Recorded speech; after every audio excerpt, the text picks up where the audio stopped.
tres elementos y al final los mezclamos y llegamos a conclusiones, ¿va? Cuando hablamos del tiempo, quiero iniciar con este atributo de Dios que muchos aquí conocemos o hemos escuchado, que decimos Dios es eterno, ¿verdad? Decía la otra vez el hermano Asael, bueno, sí lo comentó, que el significado de que Dios sea eterno, uno de sus significados, una de sus implicaciones, es que Dios no está afectado por el tiempo, ¿ok? ¿Sí lo entendemos? Es decir, para Él no hay minutos, ni segundos, ni horas. Bueno, o sea, sí hay porque es una medición para nosotros, pero Él no le afecta, ¿no? O sea, Él no le dice, ay, ya se me hizo tarde. No, Él está por encima, por afuera del tiempo, ¿ok? De modo que para Dios, pues no hay algo viejo o no hay algo nuevo, sino que Él está siempre eh, en el presente. No sé cómo decirlo, es muy extraño. Cuando te pones a pensar cada vez más en este concepto, es difícil de definir, ¿no? Pero básicamente es que Dios ha estado desde el principio de la fundación del mundo hasta el día de hoy y va a seguir existiendo hasta quién sabe cuándo, siempre. Pero no, Él no lo ha visto como etapas, ¿me doy a entender? Sino que Él siempre ha estado ahí. Y cuando entendemos, cuando pensamos en eso, decimos, híjole, ¿cómo está eso? Que Dios siempre ha estado ahí. Es decir, no, para Él no hubo pasado, pues, ni hay futuro. Para Él. Para nosotros sí, obviamente. Nosotros pues, no tenemos un pasado, tenemos un presente, tenemos un futuro. Es decir, el tiempo a nosotros sí nos afecta. ¿Vamos bien? Hay un versículo que quiero que leamos que define de una manera muy padre a Dios, que es Jeremías 10:10, y que justamente menciona que Dios es eterno, pero que hace algo mientras Él es eterno. No solamente está eterno, sino que hay algo que Él hace o que Él es. Dice Jeremías 10:10, dice, mas Jehová es el Dios verdadero. Él es Dios vivo y Rey eterno. A su ira tiembla la tierra y las naciones no pueden sufrir su indignación. ¿Ok? Entonces, Dios siempre ha existido, Dios siempre va a existir. A Él no le afecta si ya son las 9 y ya nos dio sueño y decimos, ay, ya me quiero dormir y ojalá que acabe rápido el hermano para irme a descansar. Para Dios no hay ningún problema con el tiempo, ¿ok? Pero de tiempo en tiempo, en ciertos momentos, Dios ha decidido crearnos y crearnos con ciertas características, entre ellas justamente el tiempo. Y hay momentos que justamente hay una palabra en el griego, en el Nuevo Testamento, cuando se habla acerca de un tiempo especial, que ya creo que hemos aquí escuchado esa palabra, que es kairos, ¿verdad? ¿Alguien aquí ya había escuchado alguna vez esa palabra, kairos? A ver, levanta la mano. ¿Quién dice? Yo sí. ¿Quién dice? Yo es la primera vez. A ver, levanta su mano. Eso es todo. Muy bien. Los demás, los que ya se retiren. Nada, no es cierto. Nada, es broma. Kairos. El kairos se refiere a un momento de nuestro tiempo, de nuestra vida, de nuestra existencia, en la cual Dios interviene en nuestras vidas. ¿Ok? Cuando nosotros leemos tiempo en el Nuevo Testamento en ciertos versículos, ahorita vamos más adelante a ver algunos, cuando leemos tiempo se lee como kairos y eso es que hay una intervención. De hecho, de ahí se ha usado esa frase que a mí no me gusta usar, pero que tal vez algunos lo han usado y si la han usado, bueno, no pasa nada, podemos seguir siendo hermanos y nos amamos unos a otros, pero a mí no me gusta usar los tiempos de Dios son perfectos. ¿La han escuchado alguna vez? ¿La han usado? No nos digan si la han usado.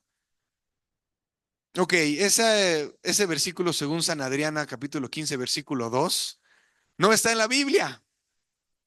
No existe, no está. Pero, ¿a qué se refiere? Precisamente a que hay una intervención en nuestra línea del tiempo, porque recuerden que Dios, para Él, pues es lo mismo. Pero, pero mientras nosotros vivimos, hay un momento específico en nuestras vidas en la cual Dios interviene. ¿Me voy a entender? Ahora, ¿por qué decimos esto? ¿O por qué les voy a decir nada más brevemente? No va a tomar más que 2 minutos en decir por qué no me gusta usar esta frase. Eh, Supongamos un hermano, no voy a decir su nombre, pero bueno, ya lo voy a ver y a ver si no se da cuenta. Ah, ni modo. Un hermano conoce la palabra de Dios desde muy pequeño, es decir, su mamá, su papá lo traen a la iglesia y entonces cuando él viene y cuando él conoce la palabra de Dios, ¿qué está sucediendo en su vida? Un kairos, ¿verdad? Es decir, un tiempo en el cual Dios quiere tratar con su vida, quiere rescatarlo, quiere ayudarle, quiere bendecirlo, quiere restaurarlo, quiere darle un propósito o no darle un propósito, sino que él viva en el propósito que Dios ya predestinó o preestableció para él. Sin embargo, esta joven, hombre, mujer, lo que sea, no hace caso, se va. Y se va y empieza a pachanguear y empieza a cotorrear y empieza en la fiesta y en el alcohol y en los vicios y todas esas cosas. Y entonces llega a una condición esa persona, pues triste, lamentable, tal vez enfermo, enferma, con odio, con rencor, con no sé si tenía familia o no, lo que sea, pero llega mal y entonces se acuerda que su mamá es cristiana. ¿No se acuerda que por ahí? Y entonces regresa, ¿no? Y tal vez dicen, los tiempos de Dios son perfectos. ¿Por qué? Tuve que atravesar todo lo que atravesé para poder otra vez estar con Dios. Pues no. ¿Qué hubiera pasado si ese joven, esa joven, desde un principio hubiera respondido al llamado de Dios? ¿Qué hubiera pasado? Se hubiera ahorrado todo lo que pasó en su vida. ¿Me voy a entender? Es decir, hay un tiempo específico cuando Dios nos visita. Hay un tiempo específico en el cual Dios se quiere hacer presente y real a nuestras vidas y palpables. Y por nuestra dureza de nuestro corazón o por nuestra rebeldía o por lo que sean, mil cosas. Al final somos nosotros los que le hemos dado la espalda a Dios. Y por esa circunstancia entonces podemos pues cometer muchos errores. Sin embargo, Dios en su misericordia, por eso a mí me gusta decir más, la misericordia de Dios es perfecta. Esa sí es perfecta, porque pues a pesar de mi imperfección, Él aún así, tiempo después, extendió su misericordia y me rescató, ¿ok? Pero bueno, el punto es que Dios ha prefijado los tiempos. Y veamos cómo lo pone el apóstol Pablo. Vamos al libro de los Hechos 17, cuando está hablando un discurso, predicando la palabra de Dios en un discurso a los griegos en Atenas. Hechos 17, 24. Hechos 17, 24. ¿Están allá? Dice, el Dios que hizo el mundo y todas las cosas que en él hay, siendo Señor del cielo y de la tierra, no habita en templos hechos por manos humanas, ni es honrado por manos de hombres, como si necesitase de algo, pues Él es quien da vida, es quien da a todos vida y aliento y todas las cosas. Y de una sangre ha hecho todo el linaje de los hombres para que habiten sobre la faz de la tierra y les ha prefijado el orden de los tiempos, o en griego, kairos, y los límites de su habitación. ¿Y para qué ha hecho eso? Para que busquen a Dios.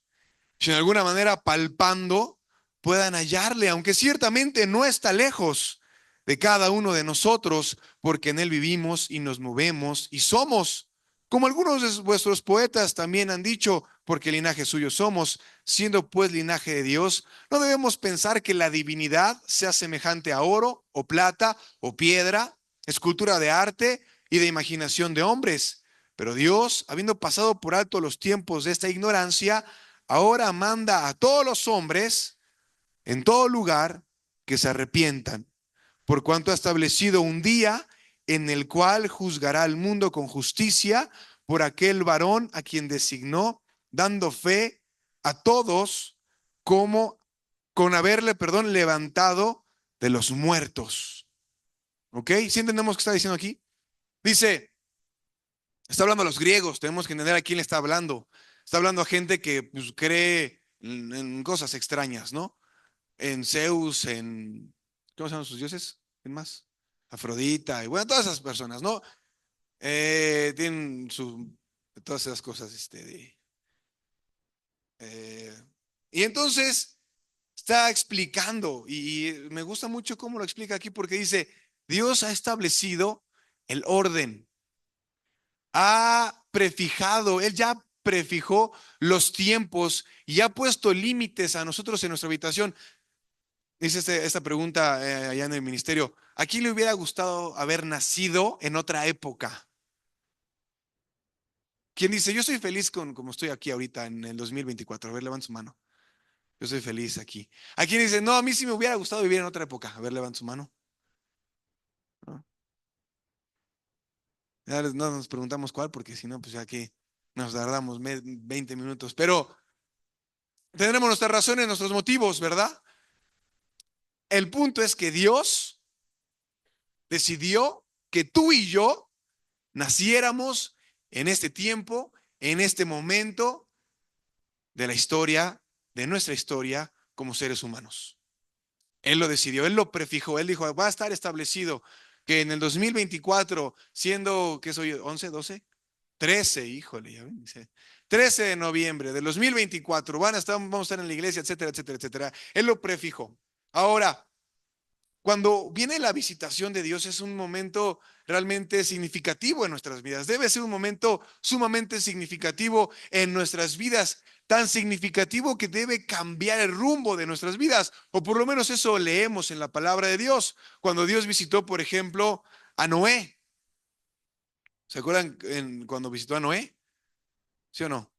Cuando le habló a Noé, dice, pero Noé halló gracia delante de los ojos de Dios. Y entonces Dios le dijo a su arca, etcétera, etcétera. Después vemos a Abraham, después vemos a Moisés, a David, a Salomón, a los profetas. Después vemos a Juan, Juan el Bautista, ahorita vamos a hablar acerca de él, a Jesús y ahorita nosotros. Hay una visitación especial de parte de Dios para tu vida, para mi vida. Y no solamente Dios quiere encontrarse con nosotros para ayudarnos a resolver nuestras necesidades como humanos. Eso sí lo hace, pero no es lo más importante. Lo más importante, ahorita vamos a verlo. Segundo, vamos a hablar acerca de la vida, el tiempo. Segundo, la vida. La vida está delimitada precisamente ¿por qué? Por el tiempo. Si hoy aquí nos dicen a alguien, nos llega un mensaje y nos dice, solamente tienes 2 meses de vida. Aso. ¿Qué hacemos? ¿Cómo lo? A ponernos a cuentas con Dios y yo, ya pues vamos a chambear, me quedan 2 meses, pues a ver, ya no me importa y no, cada quien reaccionaría diferente. Pero es decir, nuestra vida está delimitada por nuestro tiempo. ¿Y quién prefijó el tiempo de nuestra habitación? Dios. Entonces nuestra vida está delimitada por Dios. ¿Ok? Y fíjense cómo esto fue cambiando y por qué fue cambiando. Vamos a Génesis 6.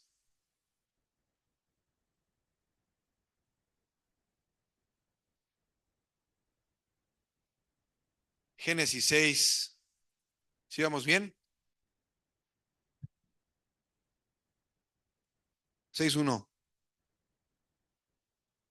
Dice, aconteció que cuando comenzaron los hombres a multiplicarse sobre la faz de la tierra y les nacieron hijas, que viendo los hijos de Dios que las hijas de los hombres eran hermosas, tomaron para sí, ¿qué dice? Mujeres, escogiendo entre todas. Y es que hay que entender algo. La vida que antes tenían las personas era de muchos años, ¿verdad? De muchos años. el más longevo, no sé cuánto fue, Matusalén, que vivió 969 años, ¿ok? Entonces, obviamente las condiciones biológicas eran diferentes, las condiciones de nuestro cuerpo eran diferentes. Imagínate estar diseñados para vivir 900 años. Está cañón, ¿no? Ahorita ya a los 30, ya todos dicen que, ay, a los 30 y ya voy para allá, ¿no? Híjole, a ver qué pasa. Imagínate, 900. Ahora, también pensemos en lo siguiente. ¿Cuántos hijos tenían?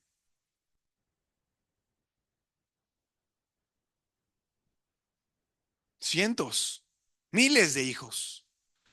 O sea, era una condición totalmente diferente. Y entonces, pero vamos a seguir leyendo. Y dijo Jehová, no contenderá mi espíritu con el hombre para siempre, porque ciertamente él es carne, mas serán sus días 120 años. Es decir, de 900 y tantos, no, ya, esos están pasando de listos. Todos los que nacieron después de quién, ¿de quién creen? No, pues esos son después de Noé. Todos los que salieron después de Noé, algo Dios hizo, le movió 120 años máximo, ¿verdad? Y entonces así vivía la gente. Y vamos a leer un salmo muy famoso, el Salmo 90. Escribió Moisés justamente. Salmo 90.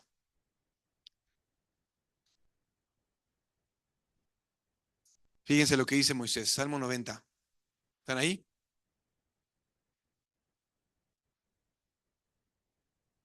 Dice, Señor, tú nos has sido refugio de generación en generación. Antes que naciesen los montes y formases la tierra y el mundo, desde el siglo y hasta el siglo, tú eres Dios. Vuelves al hombre hasta ser quebrantado.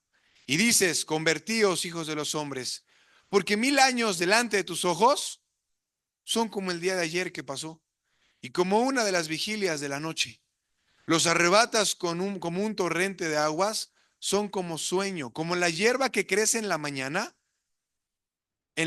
florece y crece, a la tarde es cortada y se seca.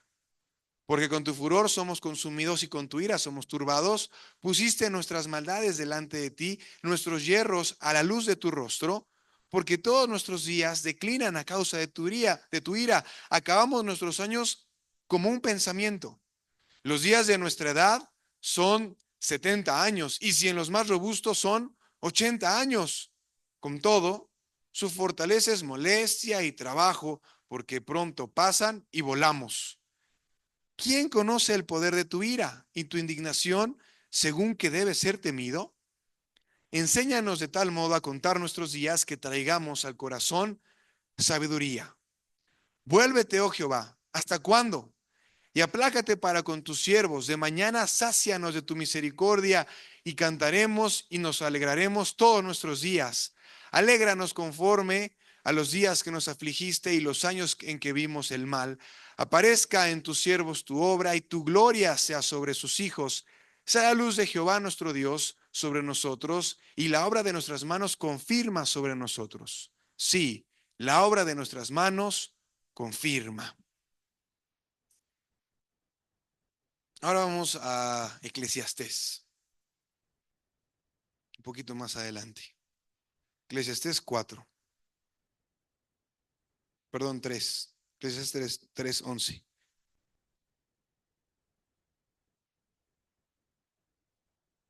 Dice, todo lo hizo hermoso en su tiempo y ha puesto eternidad en el corazón de ellos sin que alcance el hombre a entender la obra que ha hecho Dios desde el principio hasta el fin. Vamos a leer ahora el 14. He entendido que todo lo que Dios hace será perpetuo. Sobre aquello no se añadirá, ni de ello se disminuirá.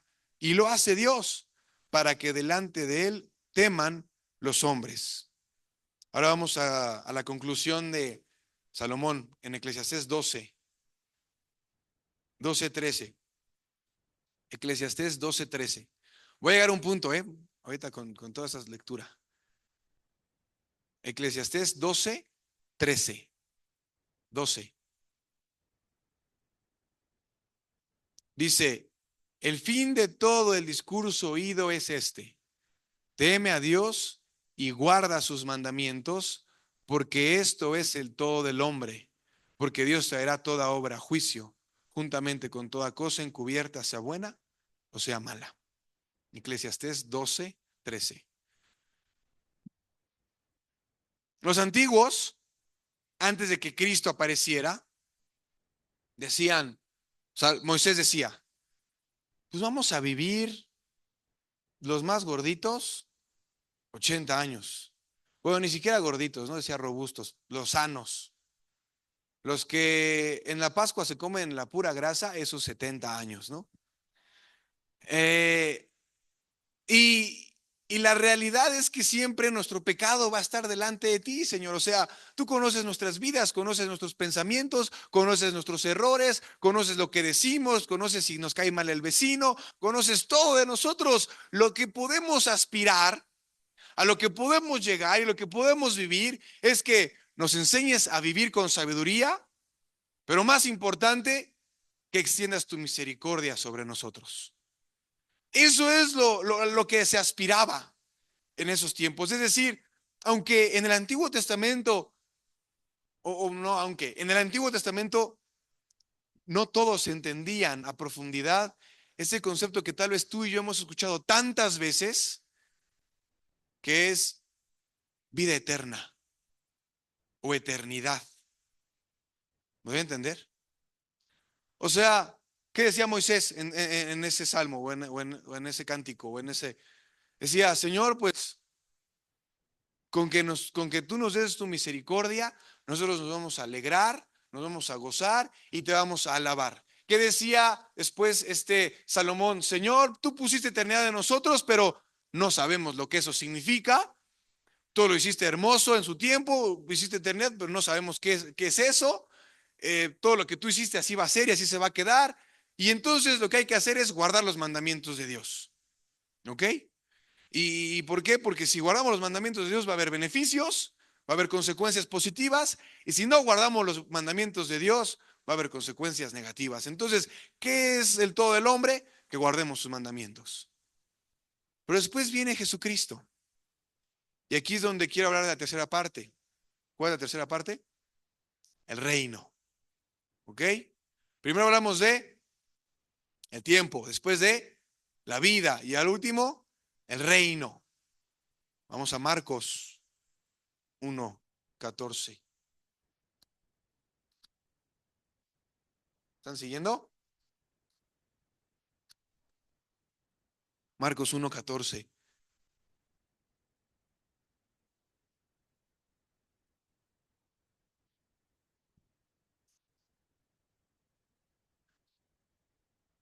Después que Juan fue encarcelado, Jesús vino a Galilea predicando el evangelio del reino de Dios, diciendo, el tiempo, ¿el qué? El kairos se ha cumplido. O el tiempo. Ya sabemos griego, acuérdense que somos nosotros estudiosos de del griego. El tiempo se ha cumplido y el reino de Dios se ha acercado.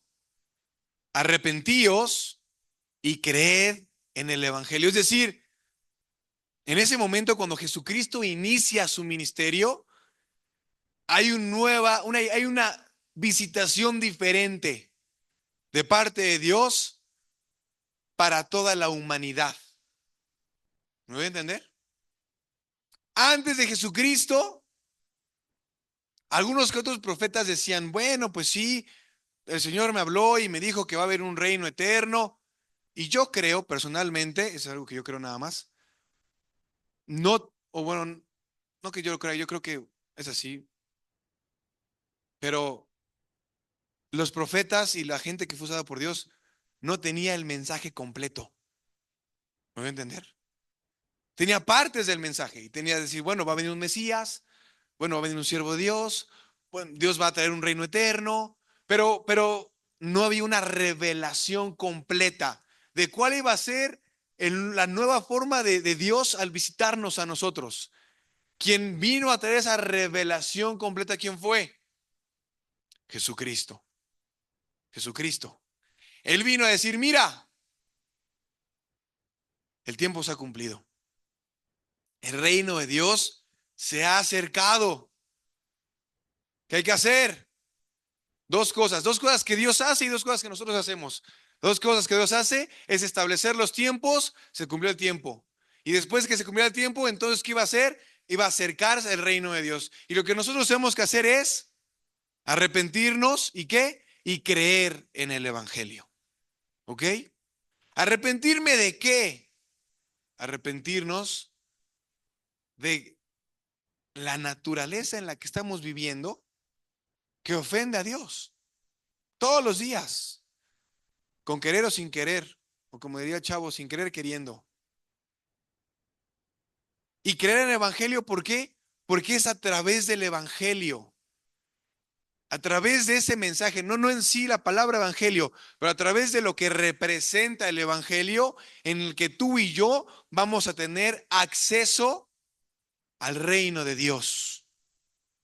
Y entonces la predicación del reino de Dios empezó de una manera diferente. Jesús empezó a meter un contexto de Juan 3:16. ¿Qué dice Juan 3:16? Todos aquí lo sabemos, o si no, hoy no los aprendemos. Juan 3:16.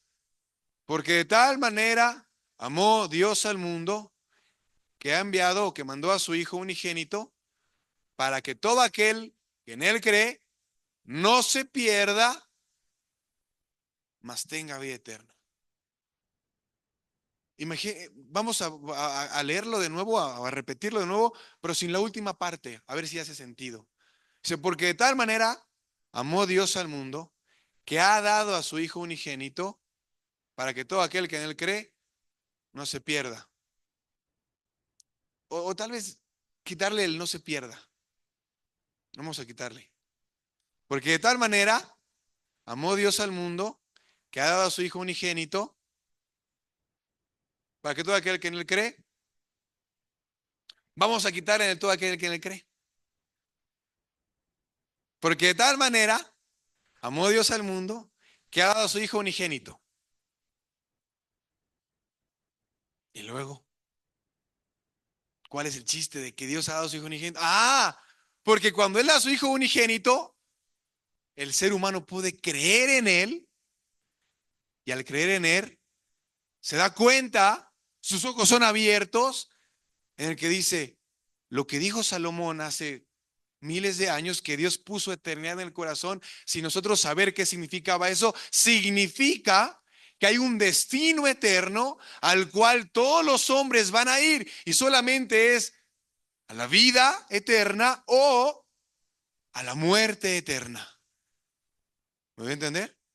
A partir de que Jesucristo vino, esa forma de administración, si queremos decirlo, o dicen los estudiosos, dispensación, empezó a entrar en vigor. Es decir, todas las personas que nacen van a tener la posibilidad, y yo creo eso, y esa es nuestra chamba como iglesia, todas las personas van a tener la posibilidad de creer en el Evangelio, de arrepentirse de sus pecados. ¿Por qué? Porque van a definir a dónde van a ir.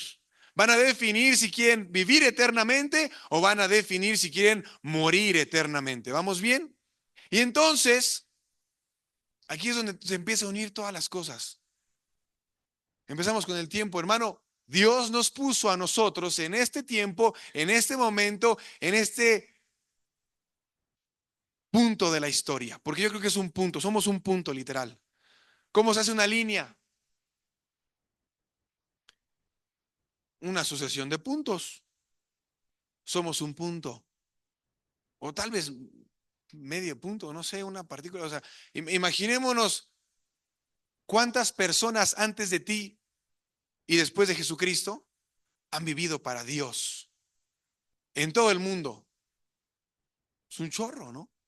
Y Dios nos da la oportunidad ahora a nosotros, en este tiempo, en este momento, con las condiciones en las que estamos viviendo, con la tecnología y las iPads y los iPhones y los Smart TVs y el Netflix y todo lo que existe, de definir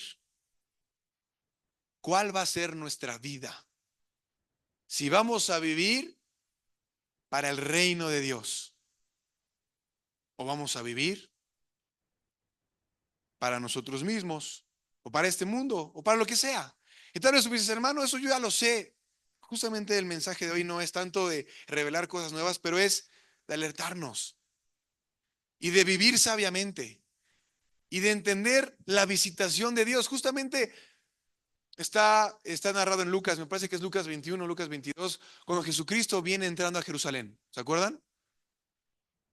Van entrando a Jerusalén y entonces todos empiezan a decirle, Hosana, Hosana, al Dios de las alturas viene, etcétera, etcétera, etcétera. No viene Jesús y entonces todos dicen, los fariseos le dicen, oye, cállalos porque están haciendo mucho ruido. Jesús le responde, si ellos se callan, las piedras hablarían. Pasa el tiempo y va entrando a Jerusalén. ¿Ok? Quiero que nos imaginemos eso. Cierra tus ojos. Bueno, no cierres tus ojos, te vas a quedar dormido. Imagínalo. Jerusalén.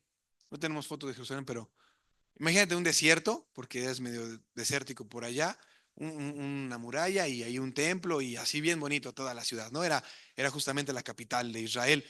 Y va entrando él en su burro y cuando ve la ciudad, se pone a llorar.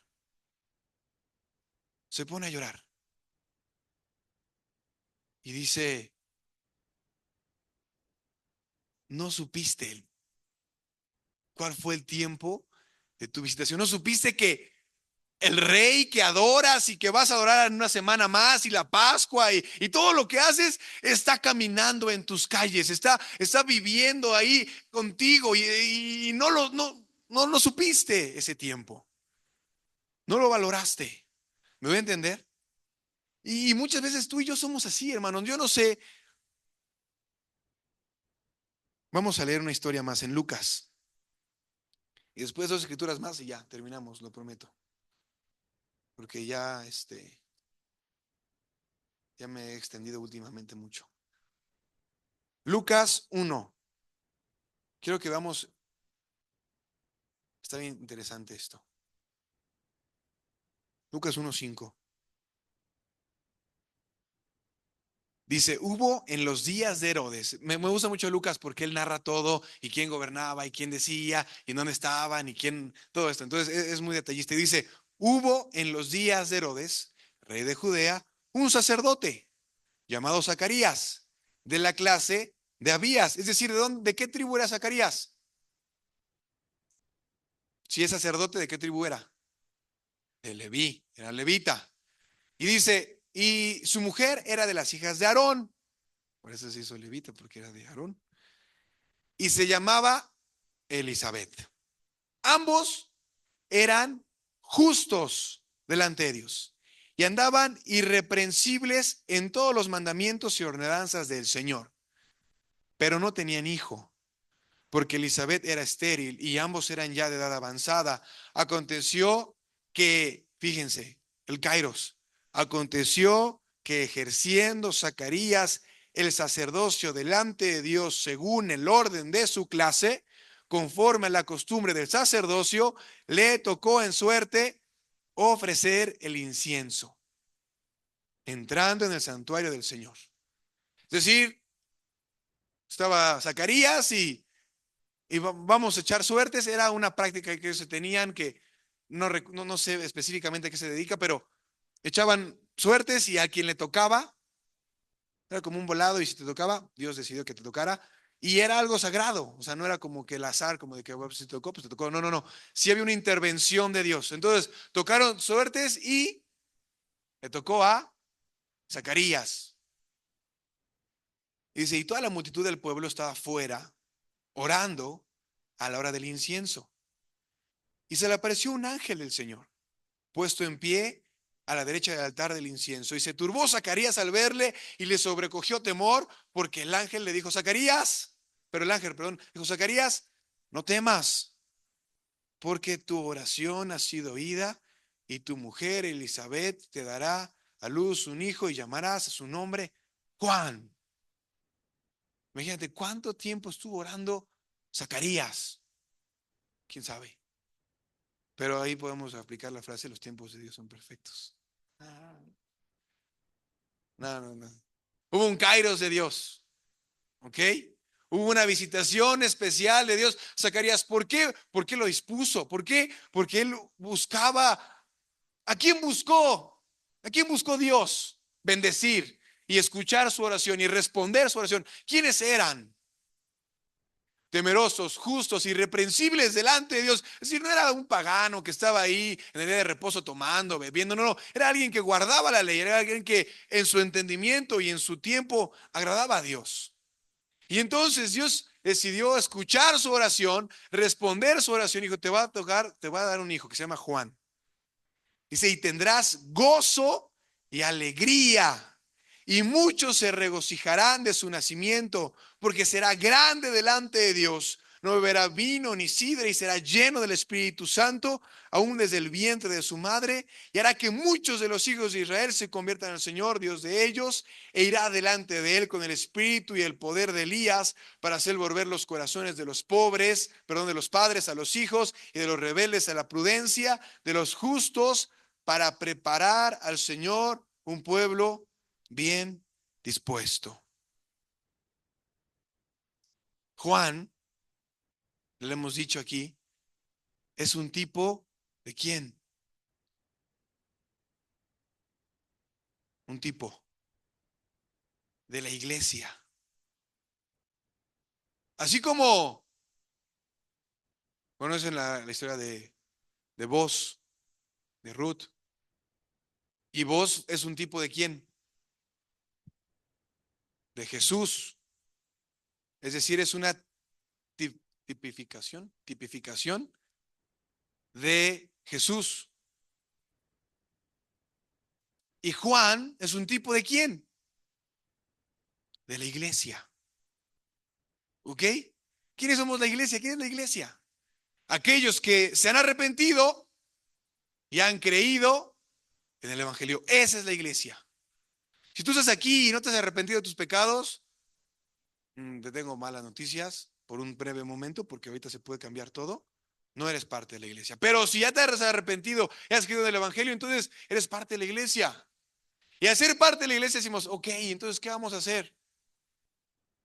Ahí es donde entra esta parte del reino. ¿Cuándo inicia nuestra vida eterna? ¿En qué momento inicia la vida eterna de un creyente o de una persona? En el nuevo nacimiento. En ese momento inicia. En ese momento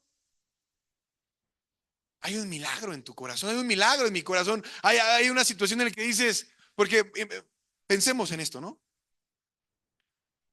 Dios dice, quiero que todos los que están en el mundo crean en mí.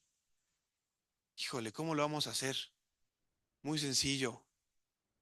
Vamos a usar a humanos. A la misma creación que se nos echó a perder, los vamos a usar a ellos. Pero ¿cómo lo vamos a lograr? Muy sencillo. Dios dijo, les voy a dar de mi Espíritu Santo. Y voy a hacer que que ellos se conviertan en mi morada, en mi habitación, donde yo pueda descansar, reposar, y van a ser llenos del Espíritu de Dios y van a proclamar lo que tengan que proclamar. ¿Me voy a entender? Entonces, esa hora se convierte ¿en qué? En nuestra vida. En nuestra vida. O sea, antes Moisés decía, bueno, pues hay que gozarnos, alegrarnos con la misericordia de Dios, tener hijos, tener una bonita familia, hacer todo bien, agradar a Dios, no comer cuando no tenemos que comer, hacer eso y ya. Ahora nosotros tenemos una trascendencia mucho mayor, tenemos una responsabilidad mucho mayor, tenemos algo mucho más digno y glorioso por lo cual vivir. ¿Me voy a entender? ¿Quieres vivir para el reino de Dios?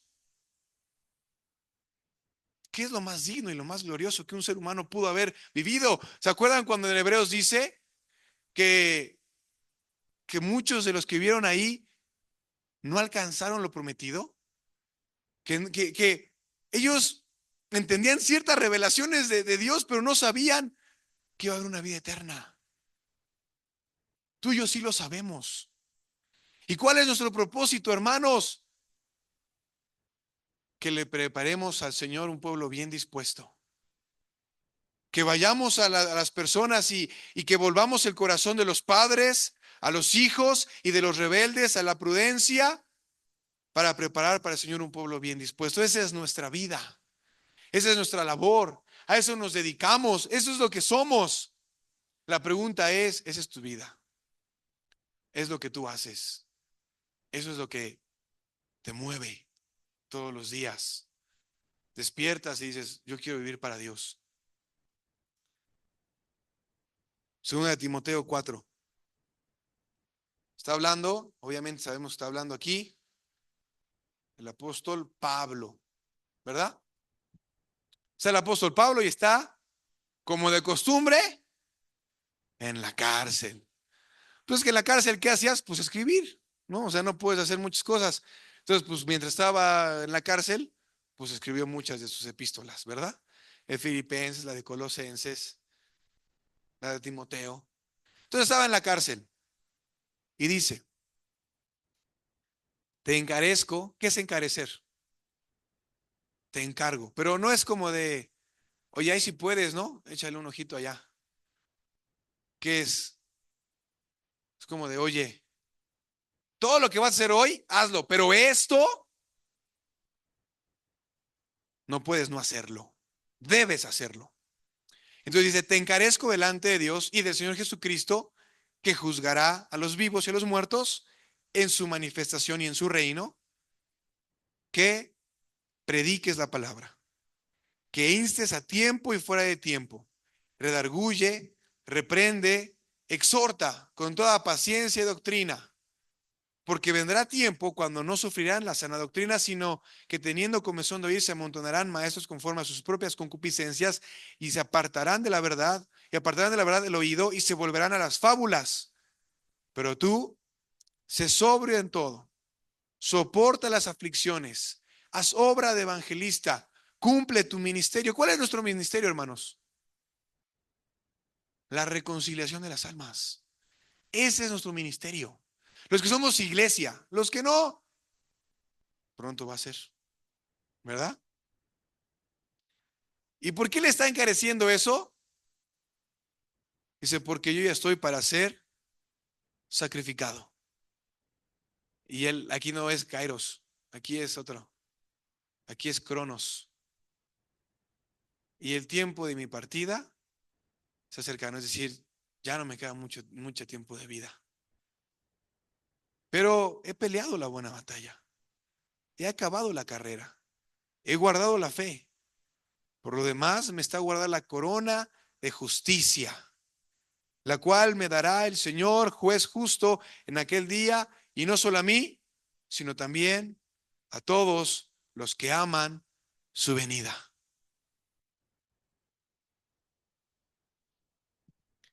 ¿Qué tenemos que hacer?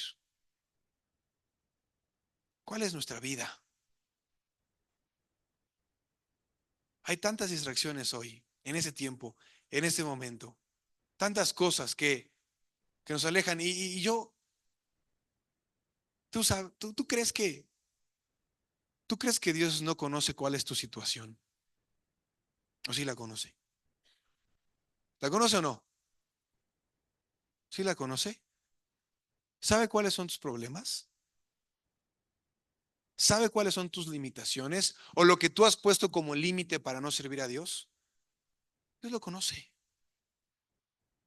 ¿Y no crees que Dios pueda cambiar eso?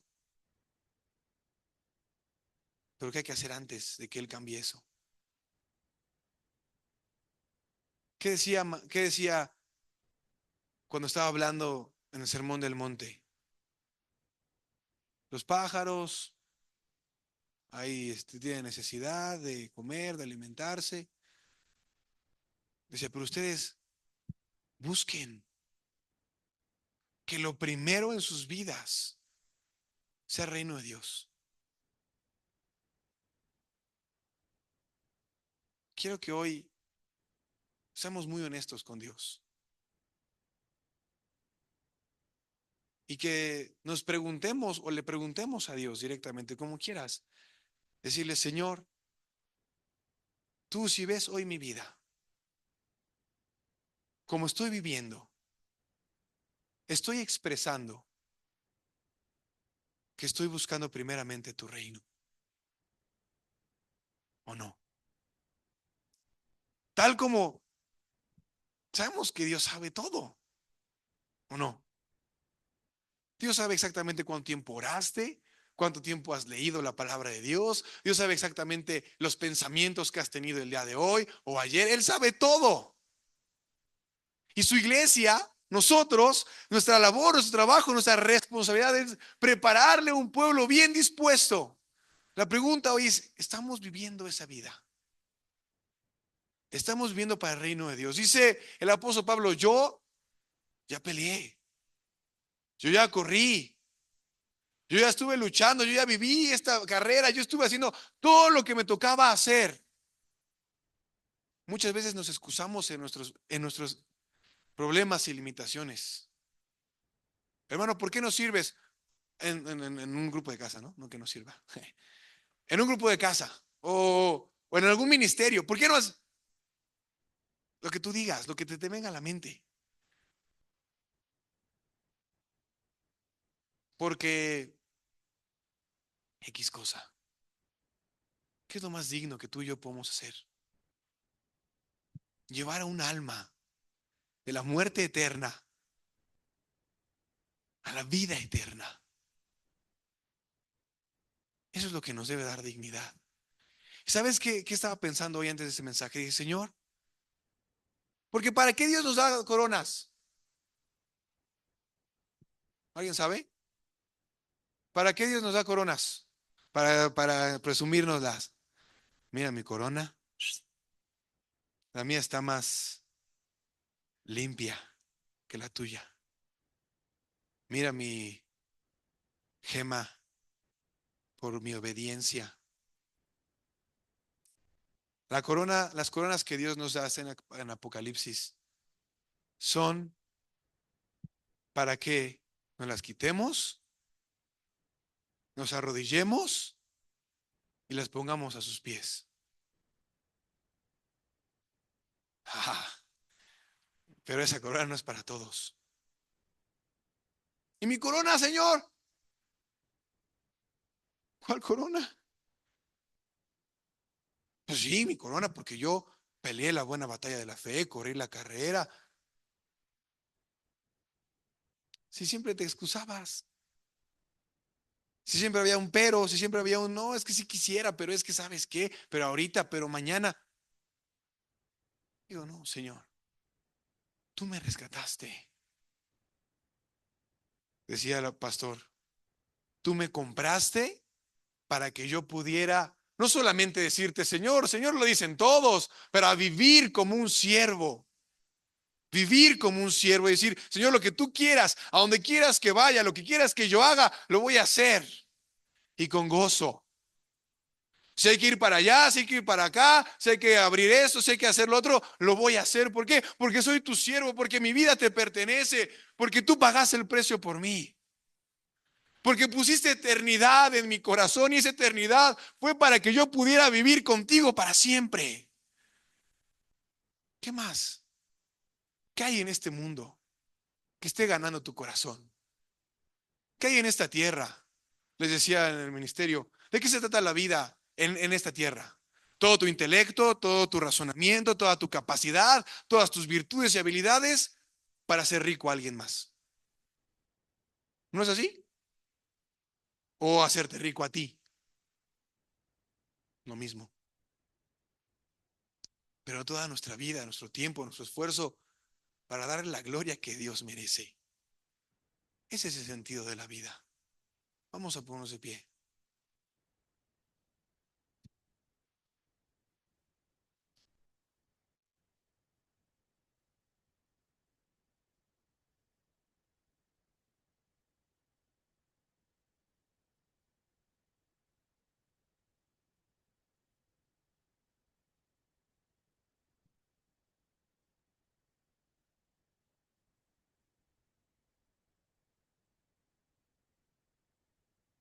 Vamos a entonar una alabanza nada más.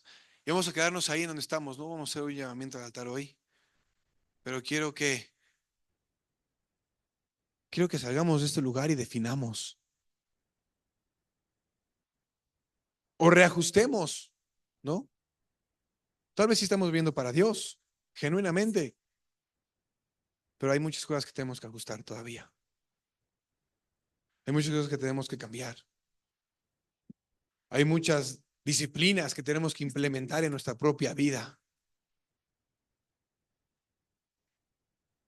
Pero puede haber muchas situaciones.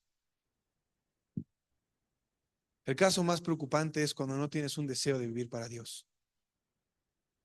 Es lo más difícil. Ese es donde tenemos que humillarnos y decir, Señor, tú conoces mis deseos, ¿o no? Señor, tú conoces lo que hay en mi corazón y lo que yo deseo, lo que yo anhelo y lo que yo busco y por qué me levanto todos los días y por qué vivo y respiro. Y tú sabes si eres tú o es otra cosa. Tú lo sabes. Y si es otra cosa, Señor, perdóname. Hermano, en verdad yo creo esto y lo creo con todo mi corazón. En el momento en el que decidamos dejar de poner de pretexto nuestra situación.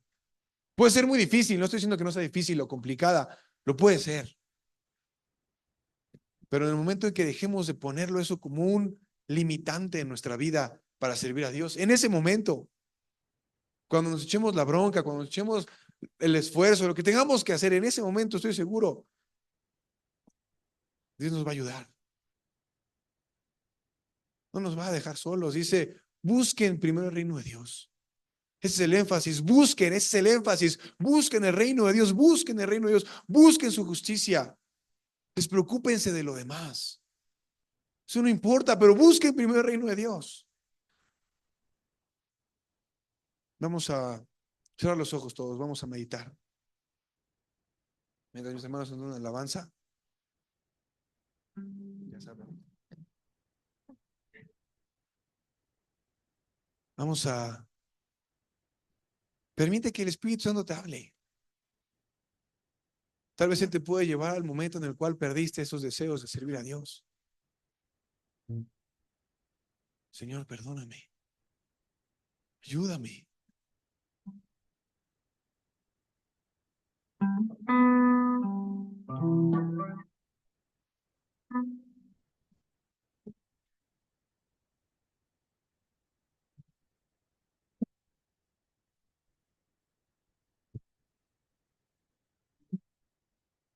Mil generaciones se postran en él, le cantan al Cordero que venció. Los que nos precedieron y los que vendrán, le cantarán a aquel que ya venció. Es más santo, es más grande, santo, sean tronos, dominios, poderes, potestades, santo y amarante. Santo y adoración, Santo, exaltado Dios, Santo, Santo,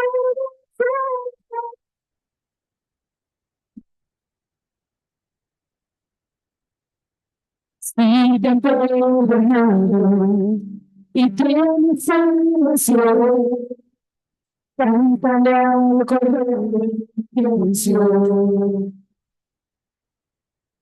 Sigan alimentando su nombre santo.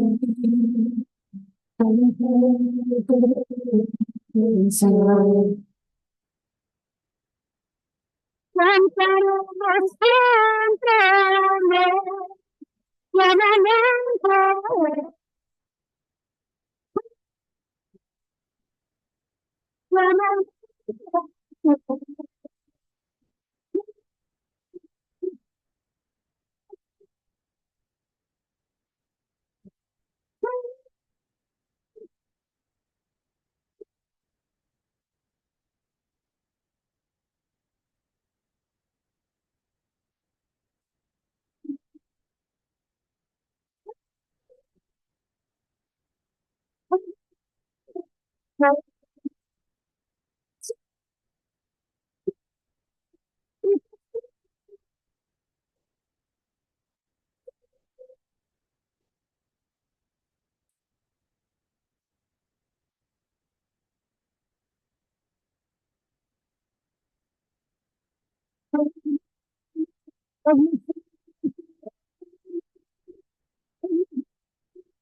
Santo por siempre.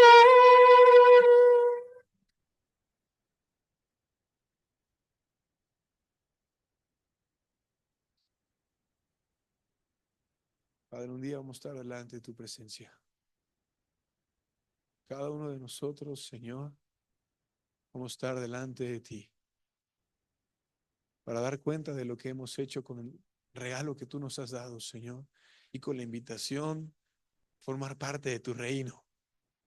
Señor, tú nos has dado una tarea de preparar un pueblo dispuesto para ti, de volver el corazón de los padres a los hijos y de los insensatos a tener prudencia y sabiduría. Señor, ayúdanos a que tu Espíritu Santo nos impulse a vivir de esa manera.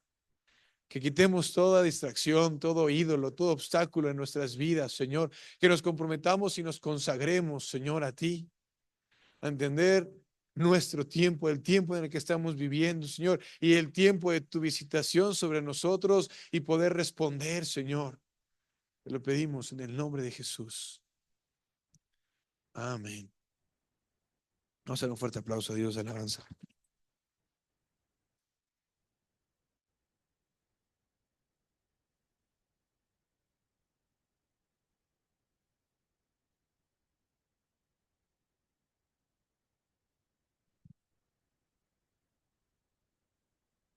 Estamos pedidos, nos vemos por acá el día viernes. Hermano, para eso vivimos. Esa es nuestra vida. ¿Qué vamos